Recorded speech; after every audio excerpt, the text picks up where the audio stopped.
نکالو پھر ہماری باری، ہم تو بعد میں آئے ہیں، پہلوں کا قصہ تو صاف کر لو. ایک جواب ہمیں آج تک نہیں دیا گیا. ان پر کیوں نہیں بولتے؟ یہ جو ختم نبوت کے گروہ بنے پھرتے ہیں، جو ان کے اپنے امام مولانا محمد قاسم نانوتوی صاحب، انہوں نے باقاعدہ دلیلیں دے کر بیان ہی وہی عقیدہ پیش کیا ہے. تہذیب النیاس کتاب اٹھا کر دیکھ لیجئے، اس میں 100% وہی بات فرمائی ہے جو جماعت احمدیہ کا عقیدہ ہے. ان کو بتایا گیا، دکھایا گیا، کتابیں لے گئے ساتھ. یہ دیکھ لیں آپ سب اسمبلی کے ممبران صاحبان، مولوی صاحبان، یہ آپ بھی دیکھ لیجئے.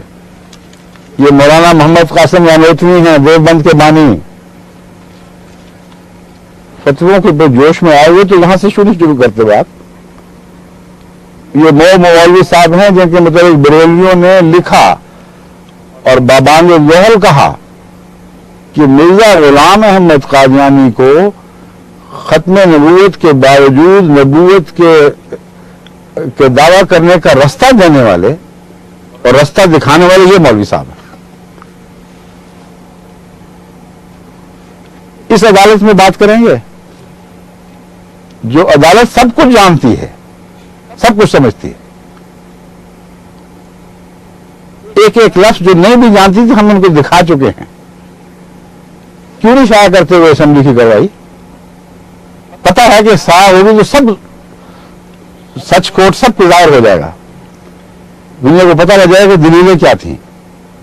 ایک صاحب بعد میں بیچارے وہ کچھ گھبرا گئے تھے، مگر میرے سامنے انہوں نے گواہی دی اور اللہ گواہ ہے کہ بالکل یہی گواہی تھی ان کی.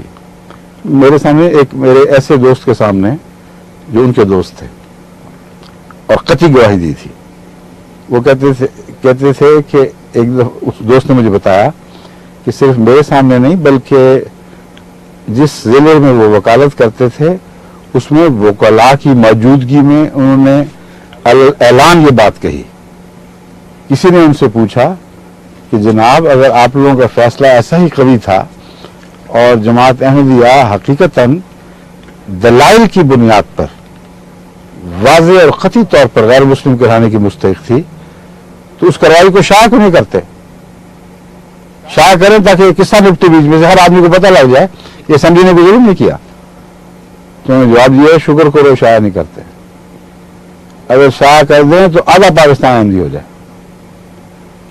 میں نے جب یہ بات سنی میں نے کہا آدھا تو نہیں، میرا خیال ہے شاید پورا ہی ہو جائے. اللہ توفیق دے تو چند سخت دل تو رہ ہی جاتے ہیں، مگر پاکستان کی بھاری اکثریت کے متعلق بنیادی طور پر ہمارا یہی یقین ہے کہ نفس کے شریف ہیں، گناہ اوپر ہیں، بیچارے مجبور ہو گئے، حالات سے کوئی روکنے والا سمجھانے والا نہیں رہا، لیکن دل میں محبت ہے سچائی کی اور اسلام کی. تو میں نے کہا کہ یہ تو پورے ہو جاتے شاید، لیکن یہ تو خیر کہنے کی باتیں، اللہ جس کو توفیق دے وہی ہوتا ہے، ہر بندے کے کہنے سے تو نہیں ہو جاتا. میری یہ گزارش ہے کہ اس کو شائع کر دیں. جو باتیں میں نے بیان کی ہیں وہاں دکھائی دیں گی آپ کو، ہر بات سچی ہے. یہ سب باتیں ہم کہہ چکے ہیں، سب پاپڑ بیل چکے ہیں، اونچی سے اونچی عدالتوں کے سامنے یہ باتیں بیان کر چکے ہیں، لیکن جانتے بوجھتے سنوائی نہیں ہوتی تو ہم کس کے پاس جائیں؟ اس لیے اصولاً جب ہم نے یہ حق ہی نہیں مانا کہ دنیا کی کسی عدالت کو یا دنیا کے کسی سیاسی گروہ کو اپنے ملک کے باشندوں کے خلاف یہ حق حاصل ہے کہ سیاسی اکثریت کے نتیجے میں مذہبی فیصلے کریں، یہ حق ہی ہم نے تسلیم نہیں کیا. تو آخری بات پھر وہی میں دہرا رہا ہوں جو سب سے پہلے کہی تھی، ہمیں اس اصول کو توڑنے کی کوئی ضرورت نہیں ہے. اللہ فیصلہ فرمائے گا اور وہ فیصلہ جب فرمائے گا تو تمہاری کچھ پیش نہیں جائے گی. اس کا فیصلہ دو طرح سے ظاہر ہوتا ہے، یا سزا کی صورت میں، اور پھر وہ ایسے لوگوں کو مٹا دیتا ہے جو باوجود بار بار حق سننے کے بات نہیں مانتے، اور دوسرا رحم کی صورت میں، جیسا کہ حضرت اقدس محمد رسول اللہ صلی اللہ علیہ وسلم کی دعاؤں کے نتیجے میں سارے کا سارا طائف جو آپ کے خلاف ظلم میں سب سے بڑا ہوا تھا مسلمان ہو گیا. تو جب خدا کی تقدیر چلے گی تو دونوں میں سے ایک تقدیر تو لازماً آئے گی، پھر آپ چاہیں تو روک نہیں سکیں گے.